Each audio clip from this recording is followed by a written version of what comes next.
Mes chers Ivoiriens, qu'est-ce qui bloque la Côte d'Ivoire? Le cas Alassane Dramane Ouattara.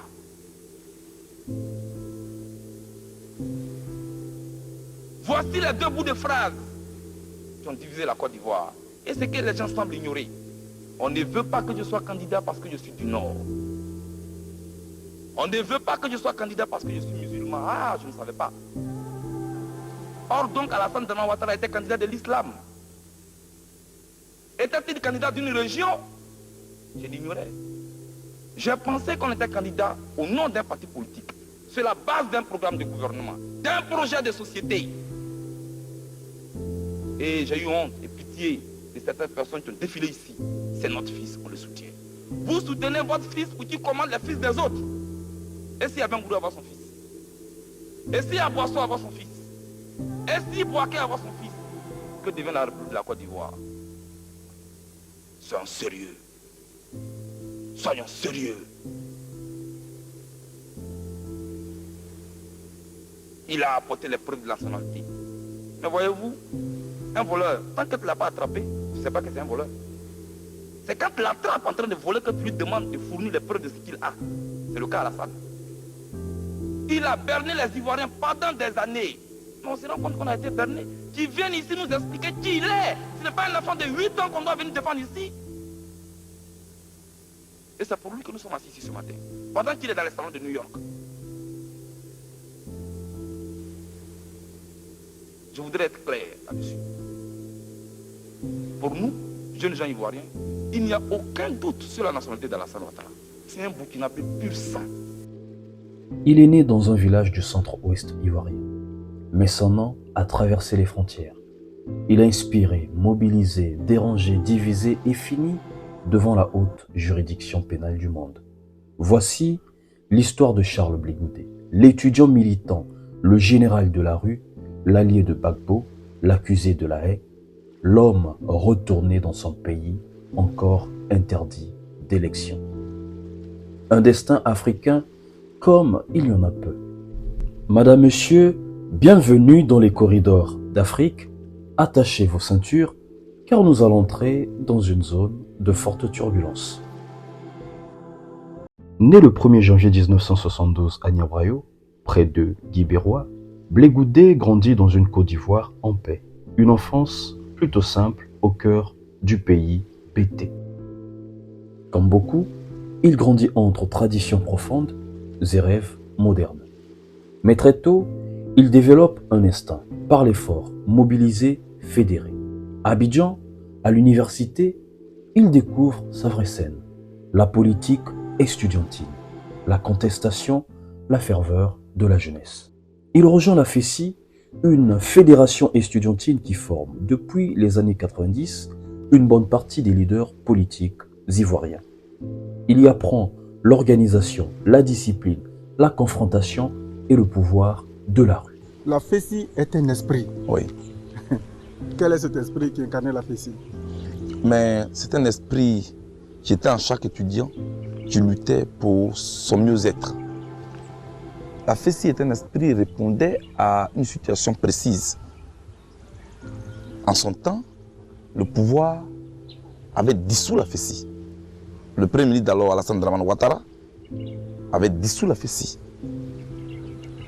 Avait dissous la FESI et notre mandat avait pour objectif la réhabilitation de la FESI. On nous empêchait de nous réunir.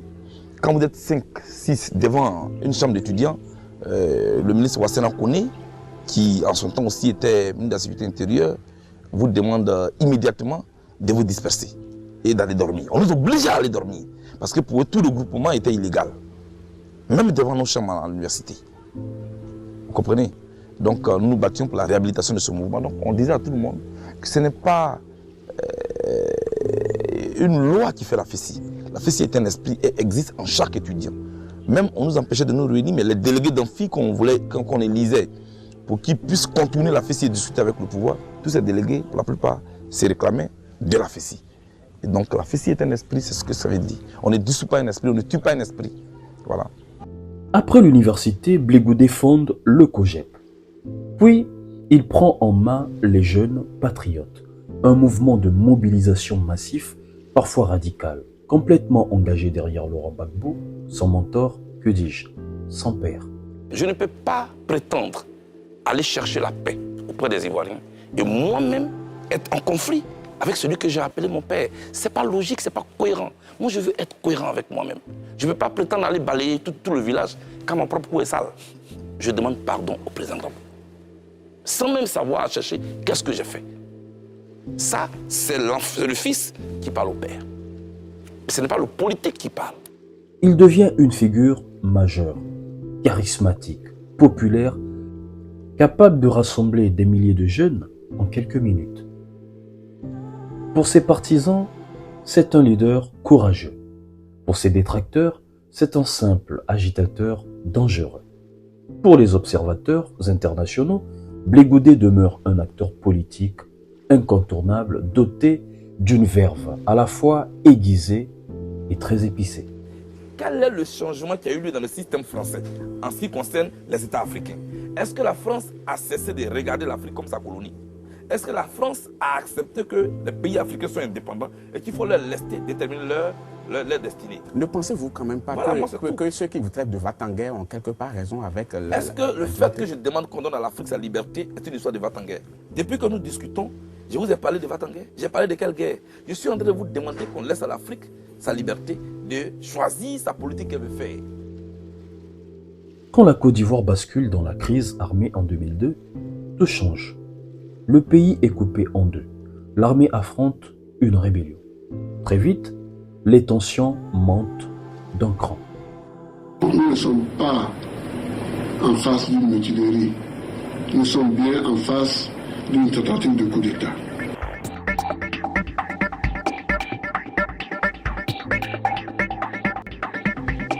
J'engage toute la population à se tenir mobilisée à tout instant. Dans quelques jours, j'inviterai d'ailleurs toute la population à un grand rassemblement pour montrer que les démocrates et les républicains sont debout.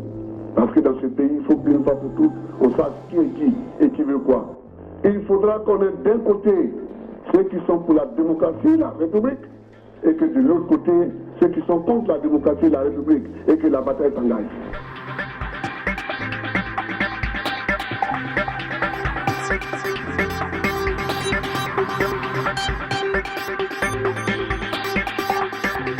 S'ils veulent faire une guerre psychologique, nous on est prêts. Si c'est une guerre armée, nous on est prêts. Si c'est pour négocier, nous on est prêts. Maintenant, s'ils veulent négocier, la première condition que nous demandons, qu'ils retirent tous ces gars sur Abidjan. Nous on fait une colonne, avec toutes nos armes, on descend sur Abidjan. S'ils veulent, ils choisissent une caserne avec la sécurité. Nous on rentre, on dépose les armes, on discute. Blé Goudé, l'homme des masses, organise les manifestations, appelle à la résistance, dénonce la France, accuse l'ONU et attaque les rebelles. Ces actions, perçues comme des messages messianiques, galvanisent. Mais elles débordent parfois en violence. Plusieurs ONG documentent d'ailleurs des abus, des agressions, des attaques contre des civils et aussi des exactions. La tension atteint alors son apogée, un niveau historiquement élevé.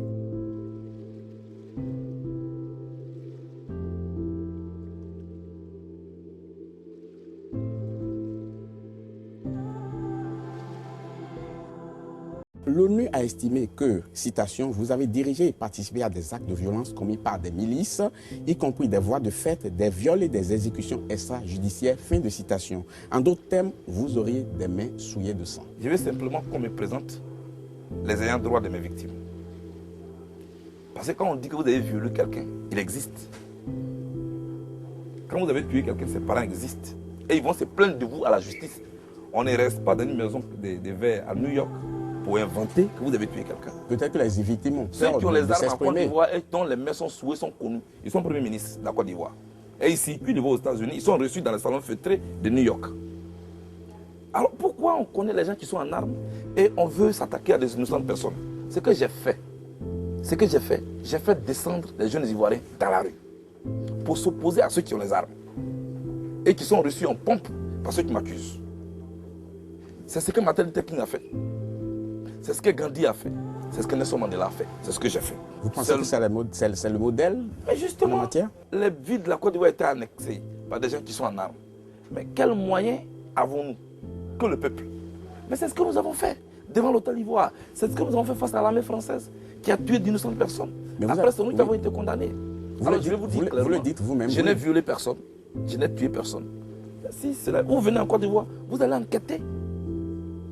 À Abidjan, vous enquêtez. Vous allez au nord de la Côte d'Ivoire, vous enquêtez. Vous avez quand même fait descendre des gens dans la ville, comme vous l'avez reconnu tout à l'heure, des gens qui ont essuyé des balles après. Est-ce que vous n'avez pas un peu de remords par rapport à cela? Mais c'est toujours triste que de voir un combattant tomber à vos côtés.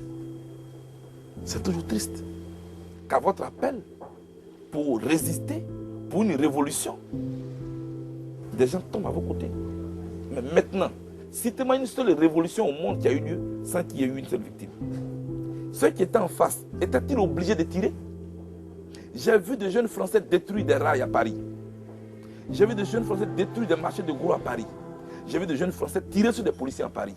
En retour, je n'ai vu aucun jeune Français essuyer des balles réelles.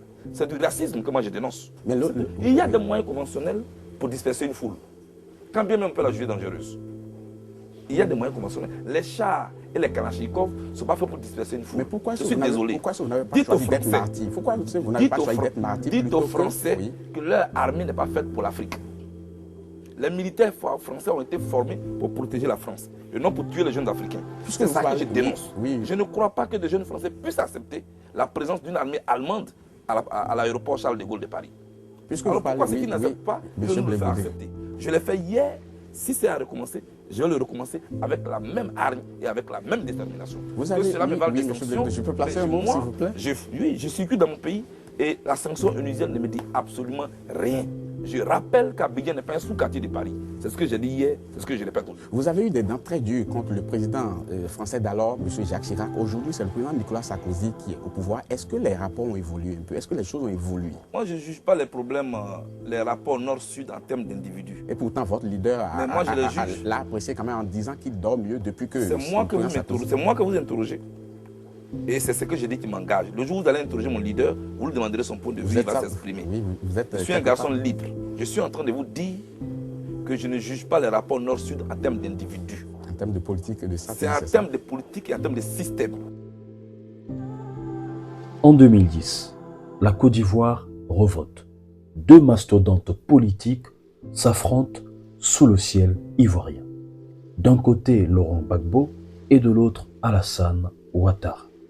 Les deux revendiquent tour à tour la victoire pour prendre les règnes de la Côte d'Ivoire. Très vite, le pays bascule. 3000 morts sont dénombrés en quelques mois. Ouattara Alassane, 2 483 164 voix, soit 54,10% des suffrages exprimés. C'est quand même compliqué à suivre, mais avant même que le Conseil ne s'exprime, il y avait déjà un conseil et un appel lancé par Ouattara à son concurrent, le président sortant, Gbagbo. Écoutez. J'en appelle à tous les Ivoiriens qu'ils aient porté leur suffrage ou non sur ma personne, que c'est tous ensemble que nous devons relever les défis qui nous attendent. Je rappelle à mon frère Laurent Gbagbo notre engagement commun à respecter les résultats proclamés par la Commission électorale indépendante. En 2013, le maréchal Desrues est détenu en Côte d'Ivoire. S'évade de manière spectaculaire pour le Ghana, où il sera arrêté et transféré en Côte d'Ivoire, puis envoyé à La Haye en 2014. Charles Blé Goudé devant le juge d'instruction de première instance d'Abidjan. Cette action s'inscrit dans le cadre des procédures judiciaires ouvertes contre lui à Abidjan. Il lui a reproché les faits suivants: crimes de guerre, assassinat, vol en réunion, dégradation et destruction de biens d'autrui. Charles Blé Goudé a été inculpé. Le leader de la jeunesse proche de l'ex-président Laurent Gbagbo a été appréhendé le jeudi 17 janvier dernier au Ghana à l'occasion d'une opération policière conjointe des deux pays.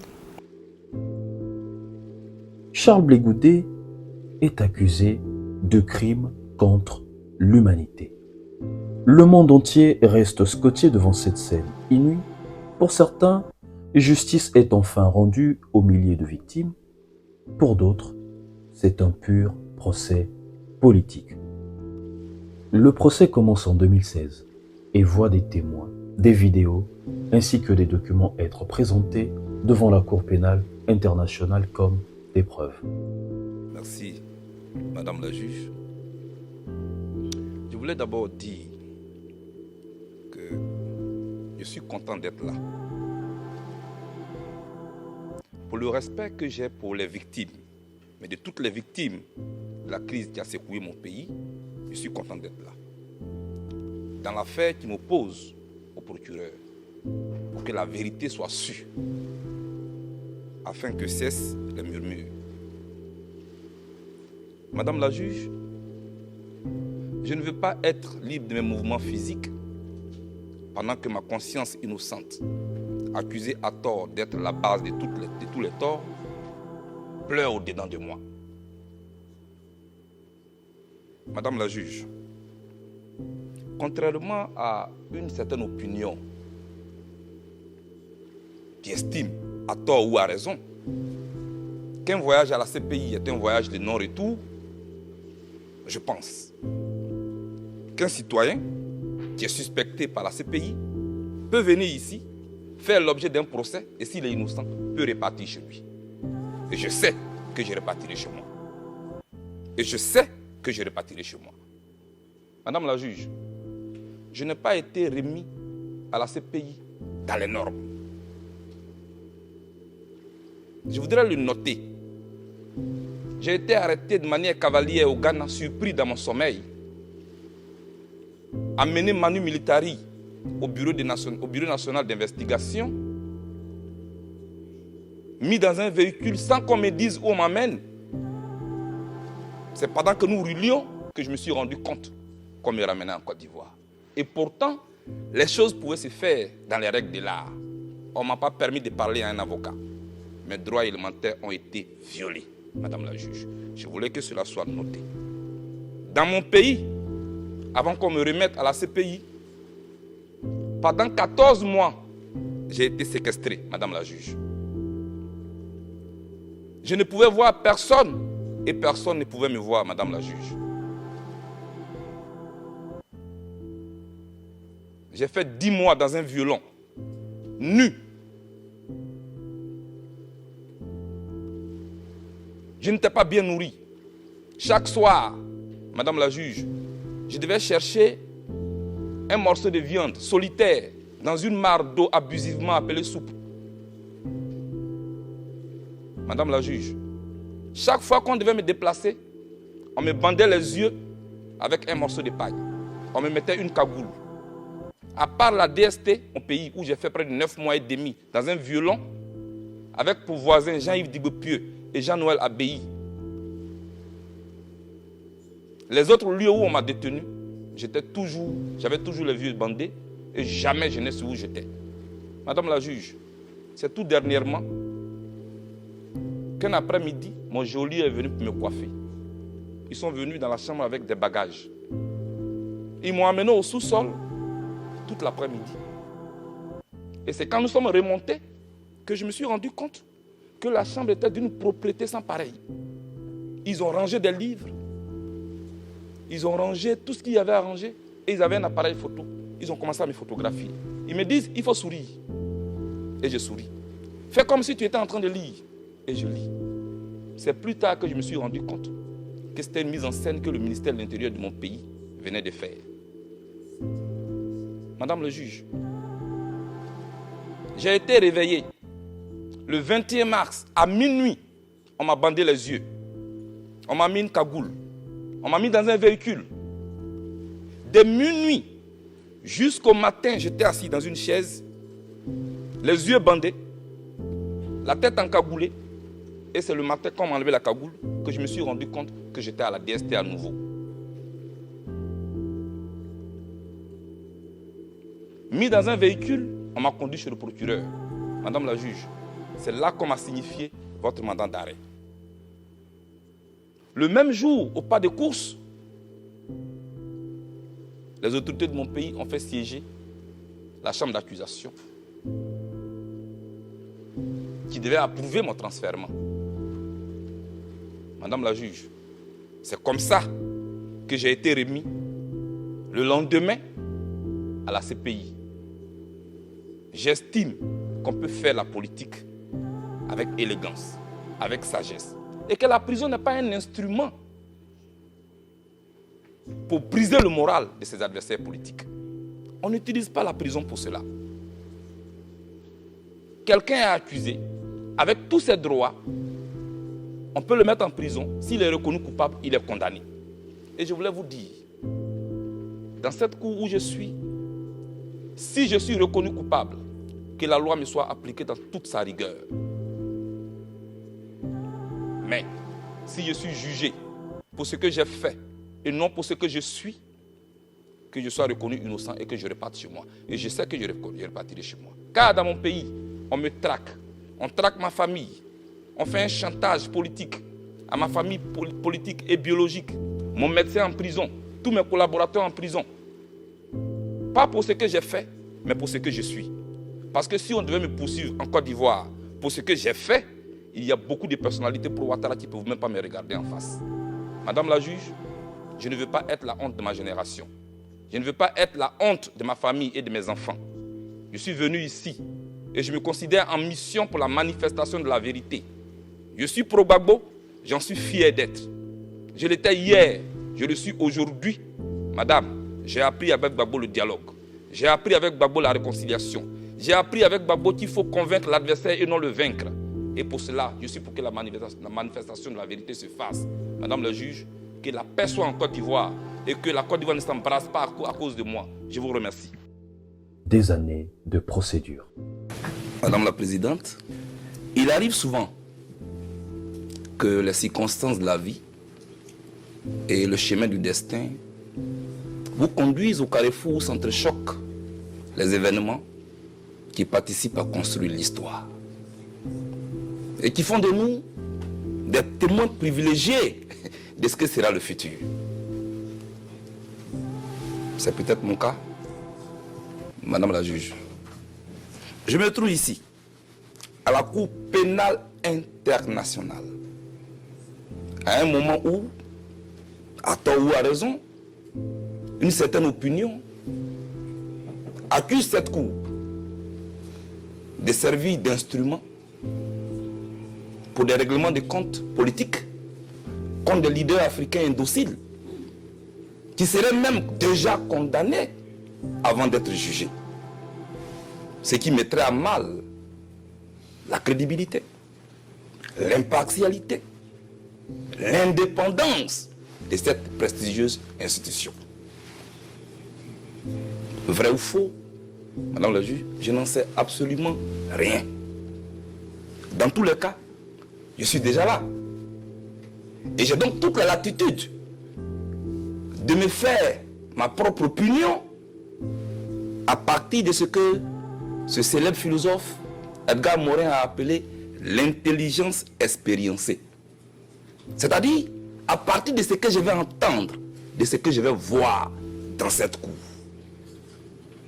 Mais rassurez-vous, la vérité n'ayant pas besoin d'espace pour s'exprimer, Madame la Présidente, c'est sans appréhension aucune, sans préjugé aucun, mais avec une confiance totale en cette cour de justice que je me retrouve devant vous ce 2 octobre 2014, pour que soit située ma responsabilité dans la crise qui a endeuillé mon pays.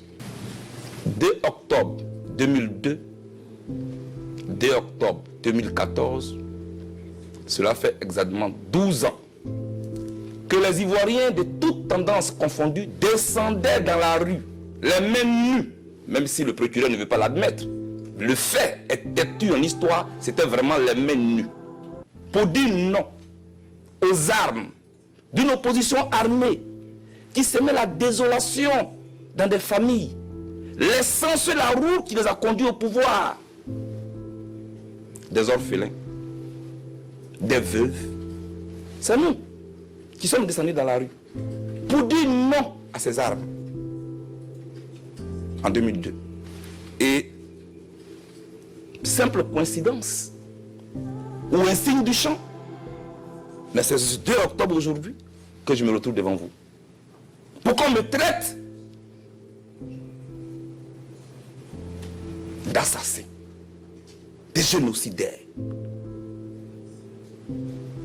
Pour que je sois jugé de crimes contre l'humanité. Madame la Présidente, j'ai des précisions à faire. J'ai beaucoup de précisions à faire. Parce que cela fait plusieurs jours que je suis assis ici à écouter. Ce n'est pas facile, mais il faut l'admettre, ainsi va la vie. Ma première précision est la suivante. J'ai écouté ici, le premier jour, l'accusation dit « Blé Goudé a dit qu'il a l'Éternel des armées ». Madame la Présidente, vraiment, c'est ici à La Haye que je suis en train d'apprendre beaucoup de choses. Donc, avoir l'Éternel des armées est un crime contre l'humanité. Mais je ne savais pas. Que font-on du fameux et célèbre psaume 23?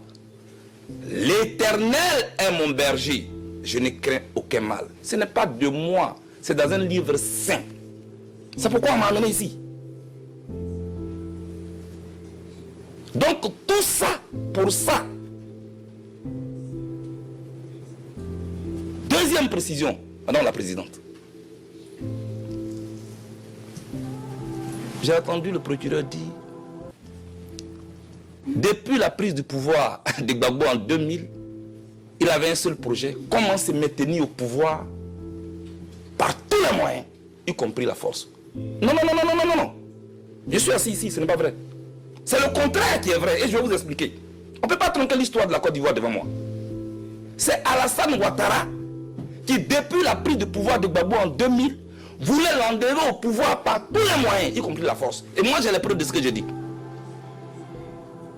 Près de 4 tentatives de coup d'État. De 2000 jusqu'à ce qu'on arrive à 2002, où Gbagbo Laurent devait être reçu par le pape. Le pape reçoit-il les assassins?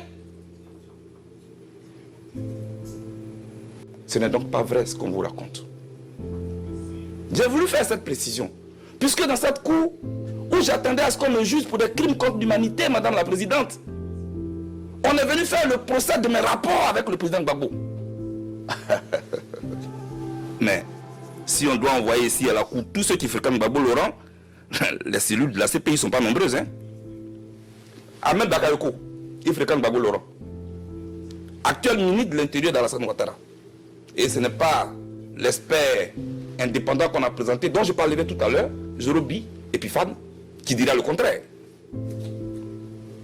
Guillaume Soro, actuel président de l'Assemblée nationale de Côte d'Ivoire, qui a été Premier ministre de Gbagbo Laurent, qui a été Premier ministre d'Alassane Ouattara, et qui a été arrêté au sein politique de Gbagbo Laurent, fréquentait Gbagbo Laurent, peut-être même plus que moi. Et pourquoi il n'est pas ici? Blé Girao, membre de l'UDPCI, parti allié à Alassane Ouattara, fréquentait Gbagbo Laurent. Pourquoi il n'est pas ici? J'ai entendu trop d'énormités ici. Et croyez-moi, en tant que jeune, je suis un peu troublé.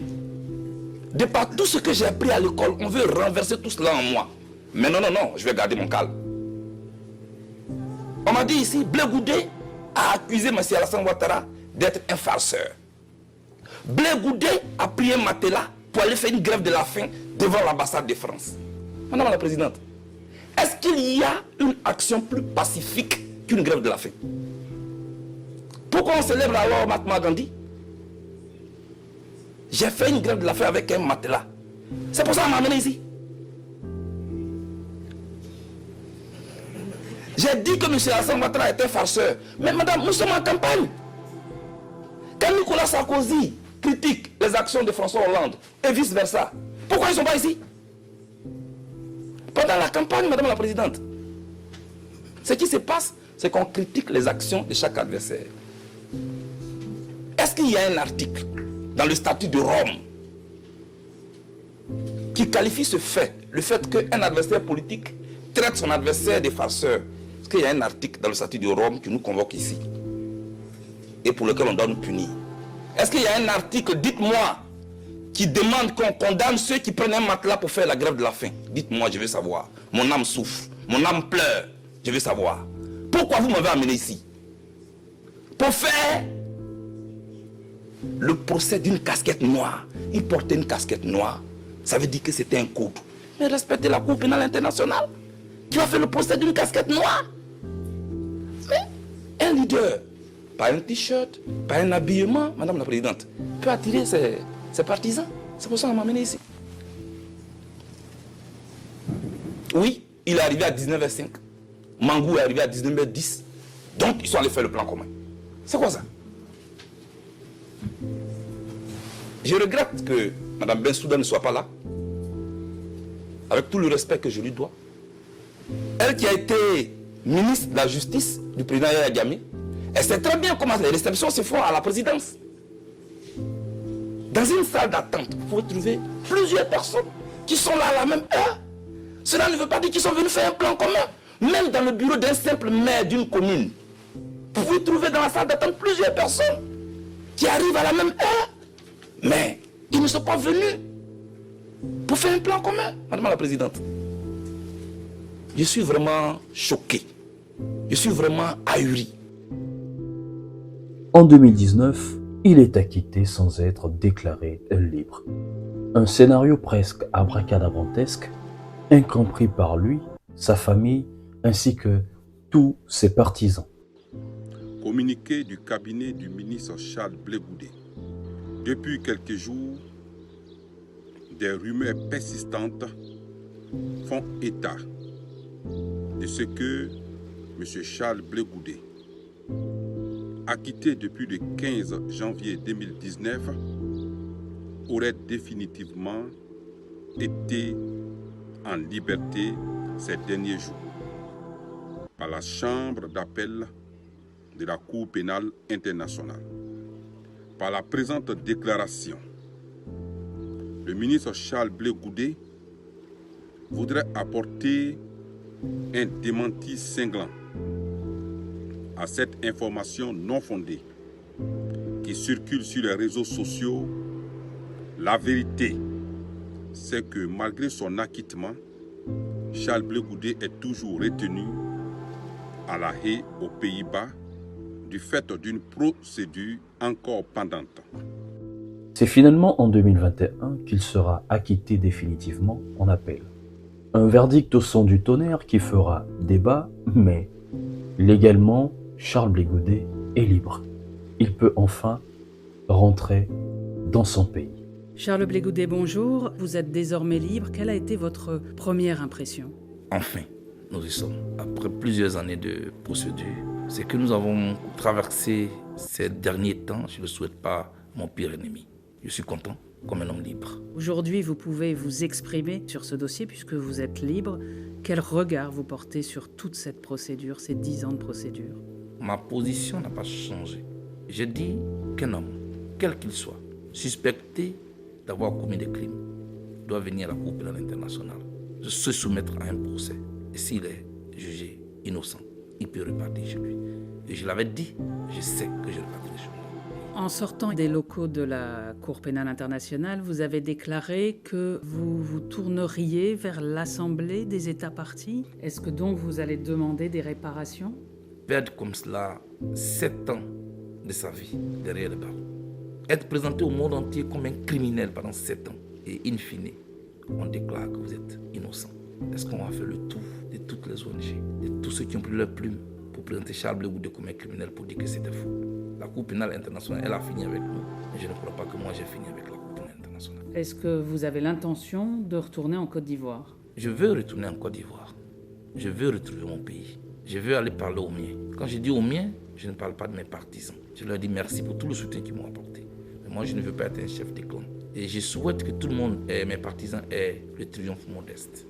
Parce que mon pays est en crise. Et je veux participer à rassembler les Ivoiriens de nouveau.